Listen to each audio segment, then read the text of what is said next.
என்ற தலைப்பில் என்னுரையை முன்வைக்க வந்துள்ளேன்.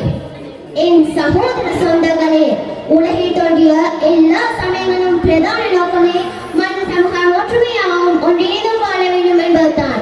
இதில் இஸ்லாமிய மார்க்கம் விதிவிலக்கல்ல. இஸ்லாம் என்றால் அமைதி, சாந்தி என்று பொருள் பெறுகின்றது. இதன்படி இஸ்லாத்தை பின்பற்றி வாழக்கூடிய எந்த ஒரு முஸ்லிமும் சக மனிதரை இன, மத, மொழி, சமயம், நிறம் என்பவற்றை கடந்து நேசிக்கவும் மதிக்கவும் வேண்டும் என்று இஸ்லாம் நமக்கு வலியுறுத்தி நிற்கின்றது.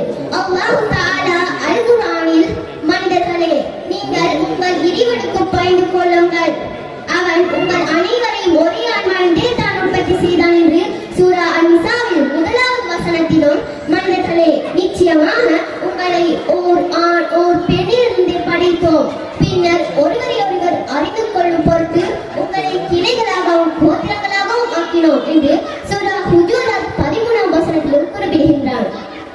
ஆக இவ்விரு வசனங்களுமே மனிதர்கள் எனும் வகையில் யாவருமே சமனானவர்கள் என்பதை எனக்கு அழகாக எடுத்து காட்டுகின்றது. கண்ணியத்துக்குரியவர்களே, உலகில் உள்ள அனைத்து மதங்களையும் மதிக்கப்படுகின்ற இஸ்லாமிய மார்க்கத்தில் சமய சகிப்புணர்வு என்பது அடிப்படை பண்புகளில் ஒன்றாக விளங்குகின்றது. எடுத்துக்காட்டாக சூரா காஃபிரூனில் 6வது வசனத்தில், லக்கும் தீனுக்கும் வலிய தீன், உங்களுக்கு உங்களுடைய மார்க்கம், எனக்கு என்னுடைய மார்க்கம் என்று அல் குர்ஆன் தெளிவாக எடுத்து காட்டுகின்றது.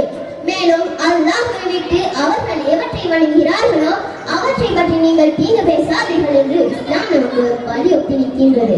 ஆக இஸ்லாத்தை பின்பற்றாத எந்த ஒரு மனிதனையும் சமயத்தை காரணம் காட்டி அவர்களை வெறுத்தொடுக்க ஒருபோது நமது மார்க்கம் நமக்கு அனுமதிக்கவில்லை என்பதை நாம் புரிந்து கொள்ள வேண்டும் சகோதரர்களே.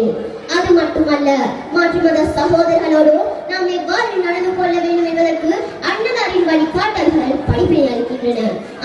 ஒருமுறை நபி ஸல்லல்லாஹு அலைஹி வஸல்லம் தன் தோழர்களோடு அமர்ந்திருக்கும் வேளை அவரில் இறந்த யூத இனத்தை சேர்ந்த ஒருவரின் சடலம் தூக்கிச் செல்லப்பட்டது. அப்போது அருமை நபிகள் ஸல்லல்லாஹு அலைஹி வஸல்லம் அவர்கள் உடனே எழுந்து அமைதியாக நின்றார்கள். இதனை கண்ட அன்னதாரின் தோழர்கள் இவ்வாறு தங்களது நிறைவுக்கான காரணம் குறித்து வினவிய போது, இறைவனால் படைக்கப்பட்டு இறப்பின் மூலம் மீண்டும் இறைவனிடம் திரும்பி செல்லும் அந்த மறைந்திருந்தல் நாம் சகோதரரை, ஒரு சகோதரர் மற்றொரு சகோதரருக்கு செய்ய வேண்டிய மரியாதையை நான் செய்தேன், அது நம் கடமை கூட என்று கூறினார்கள். இருந்தவர் இஸ்லாமுக்கு எதிரான போக்கூடிய சமயத்தை சேர்ந்தவர் என்று தெரிந்து கூட அவரும் ஆதிப்பிதா ஆதம் அலைஹிஸ்ஸலாம் அவர்கள் வழி வந்த சகோதரர் கொண்டு அவருக்குரிய கண்ணியத்தை வழங்கிய நபிகளாரின் அழகிய பண்டை என்னவென்று சொல்வது சகோதரர்களே. இன்னும் ஒரு உதாரணத்தை சொல்லவா?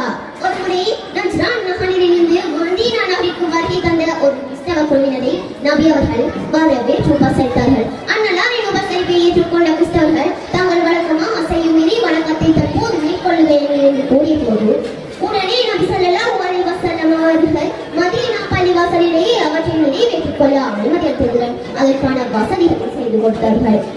பெரியோர்களே, பல இன, மத மற்றும் கலாச்சாரத்தை பின்பற்றும் இலங்கை நாட்டில் வாழக்கூடிய நமக்கு நபிகளாரின் மேற்படி வழிகாட்டல்களும் முன்மாதிரிகளும் எத்தகைய படிப்பினை அளிக்கின்றன என்பதை நாம் சிந்தித்து பார்த்ததுண்டா?